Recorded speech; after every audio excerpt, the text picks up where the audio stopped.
¿Sabían ustedes que 3 alimentos bastante económicos podrían ser favorables para la recuperación de flora intestinal en niños con desnutrición severa? Últimos estudios en una universidad de Estados Unidos mencionan que el maní, el plátano, la soya y los garbanzos podrían ser bastante favorables. Por eso hemos llegado a la Universidad Cayetano Heredia para hablar un poco sobre estas últimas investigaciones y conocer cuál es la realidad en nuestro país. Así que empecemos.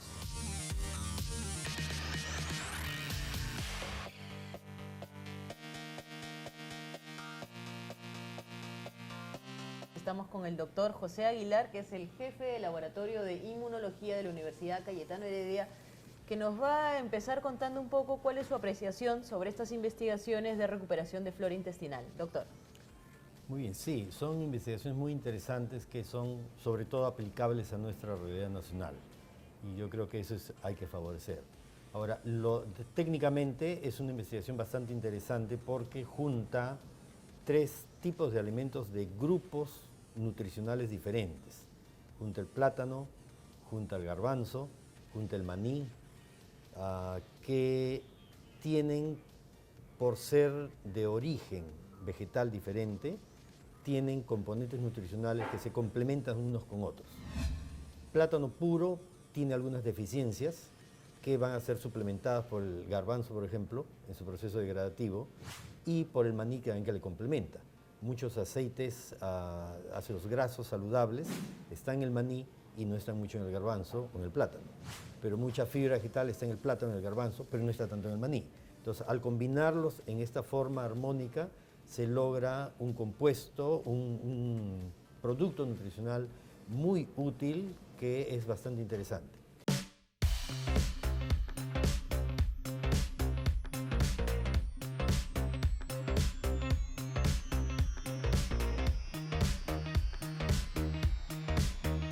La gran mayoría comienza a tener problemas después del nacimiento o desde el momento del nacimiento.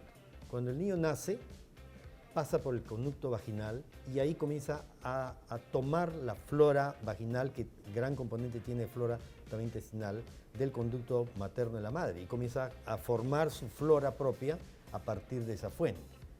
Cuando nace por cesárea, perdió ese contacto, entonces tiene ya ahí una desventaja. Pero al final, el contacto con la madre, el niño apenas nace, se lo pone en el pecho de la madre para que lacte, ahí también está comenzando a poblar su flora, tanto de piel como de intestino, y eso le va a dar un desarrollo de flora normal. Cuando yo quito esa posibilidad, poniéndole lactancia artificial con biberón, entonces quito buena parte de la microbiota que hubiera tenido que venir en el alimento que la madre le proporciona. Por eso no es ventajoso el parto por cesárea primero y segundo, comenzar a darle biberón. Pero si usted le lleva a una comunidad más lejana o con menos desarrollo, digamos, de información, le lleva un biberón, pero no le lleva toda la información que va junto con el biberón, ese biberón se va a preparar, pero de repente no va a tener las condiciones de esterilidad adecuadas y va a contaminarse. Eso le va a llevar al bebé hacia un cambio en su microflora que va a comenzar a alterar y va a comenzar a producir una primera diarrea, digamos.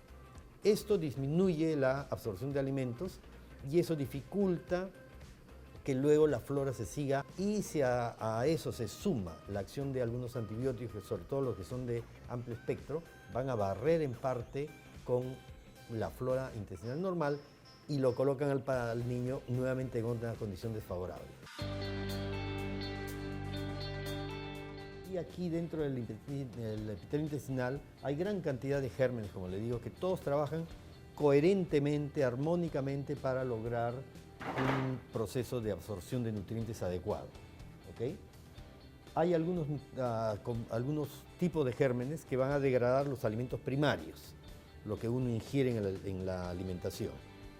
Y ellos van a producir algunos metabolitos que luego son degradados por otros gérmenes que están ahí también, porque estos metabolitos potencialmente podrían ser tóxicos, pero como estos de acá los degradan, producen otros terceros metabolitos que ya no son tóxicos al sistema y todo el sistema se mantiene bien. Los antibióticos son útiles para combatir infecciones, totalmente de acuerdo, no hay ninguna oposición en que se use antibióticos cuando se tiene una infección determinada. Pero el antibiótico tiene que ser dirigido al germen que sospechamos que está causando el problema. Hay que tratar de evitar los antibióticos de muy amplio espectro o combinar antibióticos que van a ampliar el espectro de cobertura. ¿Por qué? Porque van a matar con seguridad al malo, pero también van a matar parte de los microorganismos buenos.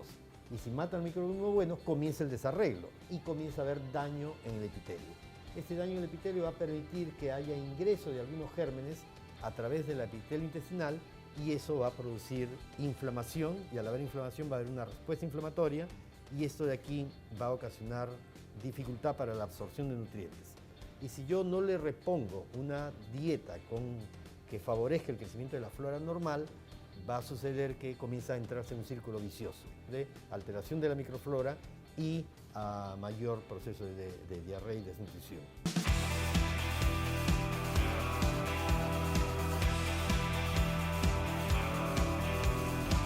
La automedicación no es para nada recomendable porque podría alterar directamente la flora intestinal y provocar también lesiones graves y por ende una desnutrición. Siempre la automedicación es desfavorable. ¿Por qué? Porque un profesional médico da una medicación para un momento determinado bajo condiciones determinadas del paciente. Si yo creo que porque es parecido el cuadro voy a tener que usar lo mismo, voy a la farmacia, vuelvo a repetir y vuelvo a repetir y vuelvo a repetir, produce gran cantidad de problemas y a veces tenemos más enfermedad por uso indiscriminado de fármacos que son automedicados que por la misma enfermedad. ¿La desnutrición en un niño puede afrontarse o combatirse de la misma manera que la desnutrición de un adulto? No, totalmente diferente. La desnutrición se tiene que abordar de forma diferente. ¿Por qué? Porque hay diferente nivel de desarrollo del intestino en un niño que en un adulto. Hay diferente microflora, no tenemos la misma microflora en diferentes momentos, por lo tanto, la recuperación de una nutrición tiene que ser totalmente adaptada a la edad del paciente. Inclusive dentro de un niño no es lo mismo nutrir, renutrir a un niño de 2 meses que a un niño de 5 años.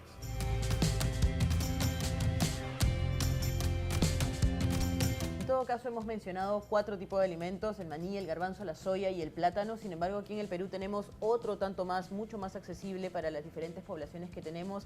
Por favor, menciónenos en todo caso cuáles son los más adecuados para la recuperación de flora intestinal. No digo que sea mala la combinación de plátano, maní, garbanzo, soya. No es malo, en ningún momento he dicho que es malo. Lo que pasa es que nosotros tenemos alimentos que en combinación podrían dar resultados tan buenos o mejores que los que se han publicado. La quinoa, kiwicha, el tarwi, son alimentos extremadamente útiles con composición nutricional muy saludable que podrían servir perfectamente en combinación para recuperación. Ahora, no tiene que ser solo recuperar con alimentos netamente peruanos, porque hay alimentos que no son del Perú de origen, pero que aquí crecen muy bien y que son muy útiles para hacer combinaciones para recuperación. El plátano, por ejemplo, la soya son perfectamente útiles. El maní, el aceite de sachainche es una cosa extraordinaria que aventaja bastante a varios otros tipos de aceites vegetales, que participa también del proceso de bajar la inflamación y permitir un proceso absortivo bastante bueno. La idea es que los peruanos hagamos investigación buscando estas combinaciones que pudieran dar resultados que sean publicables y que podría aportar al conocimiento mundial estas informaciones. Usted me mencionaba hace unos instantes sobre este error reincidente que cometemos las personas en alimentarnos con productos ultraprocesados o procesados que de pronto son más ricos al gusto, pero que no necesariamente son lo suficientemente saludables para un tema de desnutrición. Sí, eso es totalmente cierto y eso es para el público en general, sobre todo las madres, los padres. Los alimentos, mientras más procesados son, podría ser, entre comillas, que sean más agradables al sabor. Pero eso es porque nos han entrenado así. Desde niñitos nos comenzaron a dar dulces como un premio. O sea, nos dicen, esto es bueno, por eso yo te lo doy como premio. De tal manera que se va formando en el cerebro el concepto de que ese tipo de alimentos que tienen mucho dulce, que tienen mucho sabor, son agradables. Pero eso no es cierto. La glucosa en exceso da gran problema, es parte de uno de los problemas más grandes que hay en el mundo y también en el Perú, que lleva a sobrenutrición y a las dislipidemias. Entonces, no es bueno, hay que tratar de acostumbrarse. No quiere decir que no se consuma azúcar, pero lo mínimo posible. No quiere decir que no se consuma arroz, pero no debe ser la base del alimento, como es en el Perú, la base del alimento peruano es Claro. arroz, lo cual es un nutriente que no es malo, pero tampoco no es demasiado bueno, cuando tenemos otros alimentos que son mejores que eso y que son también de precio regularmente bajo, ¿no? Doctor, muchísimas gracias por toda la información que nos ha brindado. Realmente creo que es valiosa para el conocimiento del público en general en relación a la desnutrición severa en los niños. Con esto podemos cerrar entonces nuestra ruta de la salud. Muchísimas gracias, doctor. Ok, muy bien, muchas gracias.